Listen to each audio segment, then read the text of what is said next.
Chapter 6: The Silent Watchers. The deeper they ventured into Emberwood, the thicker the silence became. It was not the quiet of an undisturbed forest, but a heavy, unnatural hush, one that seemed to press against their ears like unseen hands. The trees grew taller here, their bark blackened and twisted, their branches curling toward the sky like skeletal fingers. No bird sang. No insects hummed. Even their own footsteps were muffled, swallowed by the weight of an unseen presence. Kalen held the lantern aloft, its glow barely piercing the darkness. "Something is watching us," he murmured, his grip tightening on the hilt of his sword. Joss shuddered. "Watching? From where?" "There's nothing here." Eldrin knelt, studying the ground. No tracks, no movement. "And yet, I feel it too. We are not alone." The silence stretched, suffocating in its stillness. Then, just at the edge of their vision, shadows shifted. Not the kind cast by trees, but something else, something moving, despite the absence of wind. Marla gasped. "Look!" One by one, figures emerged from the darkness. They were tall and thin, their bodies blending with the blackened bark of the trees. Their faces were obscured, shrouded in a mist that never lifted. Eyes, hollow and unblinking, glowed faintly like embers smoldering beneath the ash. The silent watchers had found them. Tiber instinctively reached for his axe, but Kalen lifted a hand to stop him. No sudden movements. The watchers did not advance, nor did they retreat. They stood in silent observation, surrounding the group in a circle that was neither hostile nor welcoming. It was a warning, a presence felt but not fully understood. Joss's voice trembled. What do they want?" Eldrin inhaled sharply. "They are the remnants of the Eldrin. The last sentinels of this cursed land. They do not speak, for they no longer have voices. But they are here to judge." "Judge what?" Marla whispered. Kalen's jaw tightened.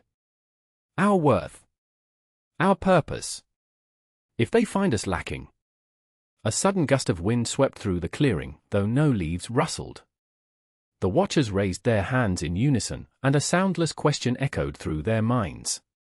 "Who among you carries the burden of light?" Joss instinctively clutched the lantern.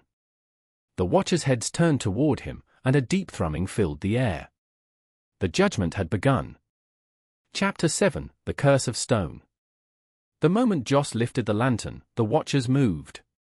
Not in a way that flesh and bone should move, but like shadows cast across water, fluid, unnatural. They pressed closer, their emberlit eyes flickering with something ancient and unreadable.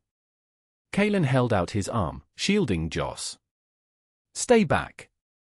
One of the watchers extended a hand, palm up. In it lay a shard of stone, smooth and cold. The moment Joss's gaze landed upon it, his breath caught in his throat. The shape was unmistakable, it was the missing fragment of the lantern's base. Marla took a step forward. "They have the key." Tiber frowned. "Then why not just give it to us?" Eldrin's voice was grim. "Because everything in this forest has a price." The air thickened, charged with expectation. The watchers' presence became more insistent, their collective will pressing upon them like the weight of mountains. The meaning was clear. "One of you must take the curse." Kalen's fingers clenched. "The curse of stone. They demand a sacrifice." Marla's expression darkened. "And if we refuse?" The watchers did not answer with words, but the ground trembled. The trees groaned, their bark cracking.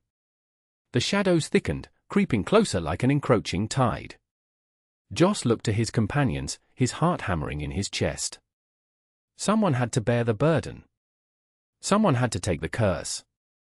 And then, before anyone could stop him, Eldrin stepped forward and placed his hand upon the stone. A gasp rippled through the group as the change began. Chapter 8: The Keeper's Price. The moment Eldrin's fingers touched the stone, his body shuddered, and a deep, resonant hum filled the air. The silent watchers did not move, yet their presence loomed heavier, pressing against the group like an unseen force. Joss reached for his friend, but Kalen held him back. "Wait," he whispered. This is his choice. Eldrin's breathing grew labored, his skin paling as veins of deep grey spread up his arm. The stone pulsed with an eerie glow, etching something unseen into his flesh. The air around them shimmered, and then, as if satisfied, the watchers retreated into the trees, leaving only the whisper of their departure in the wind. Marla hurried to Eldrin's side, gripping his shoulder. "Eldrin, can you hear me? Are you all right?" His golden eyes, once bright with mischief, had darkened into something ancient, something knowing. "I am changed," he murmured, flexing his fingers. They moved stiffly, as though part of him had solidified into stone. The lantern, still clutched in Joss's hands, flickered, and an engraving along its base revealed itself, new lines appearing as if burned into the metal. A warning? Or a message left by those who had come before? Tiber exhaled sharply. "We need to move. The watchers gave us a chance. Let's not waste it." Eldrin nodded, though his expression was grim. "I can feel it now, the weight of the Keeper's price. There is something waiting ahead. Something that will not let us pass without challenge." A new tension settled over them. The deeper into Emberwood they ventured, the closer they came to a truth none of them were sure they were ready to face. Chapter 9, Beneath the Hollow Oak. The hollow oak stood before them like a sentinel of ages past, its massive trunk gnarled and split at the center, forming a darkened passage that led into the unknown. Roots jutted out from the ground like the bones of the earth itself, their jagged edges framing the entrance as if daring them to step inside. Eldrin, still adjusting to his newfound burden, placed a hand against the bark. The moment he did, a whispering voice slithered through their minds, ancient and disjointed. "The lantern-bearer walks the path. The cursed one follows. The oath-bound must choose." Joss tightened his grip on the lantern. "What does that mean?" Kaelin's face was unreadable. "It means this place is alive, and it knows why we're here." Marla drew her bow, her gaze scanning the twisted branches above. "Then let's not give it a reason to stop us." With a shared glance, they stepped beneath the hollow oak. Darkness swallowed them whole. The air inside was thick, heavy with a scent of decay and forgotten things. The walls of the tunnel pulsed faintly, as if the tree itself still breathed. Shadows stretched unnaturally, flickering even without the presence of flame. And then, a voice, not a whisper, but a command, echoed through the hollow. "Turn back, or be lost forever." Tiber lifted his axe. "We've come too far. We don't turn back." A low, resonant growl vibrated through the wood, and from the darkness, eyes like burning coals blinked open. Something was waiting for them inside the hollow oak. Something hungry. Chapter 10, The Gathering Storm. Lightning forked across the sky, illuminating the tangled canopy of Emberwood in ghostly flashes. Rain lashed against the leaves, creating a symphony of whispers as the storm bore down upon the forest. The hollow oak had let them pass, but at a cost. Eldrin's affliction had worsened, and the weight of the lantern grew heavier in Joss's hands. "We don't have much time," Kaelin said, his voice barely audible over the wind. "Whatever force is behind this storm, it knows we are coming." Marla pulled her cloak tighter. "The ruins should be just beyond the ridge. If we can reach them, we might find shelter." A deep, guttural howl cut through the storm, freezing them in place. Tiber gritted his teeth.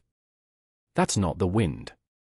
Joss felt the lantern vibrate in his grip, its light pulsing erratically.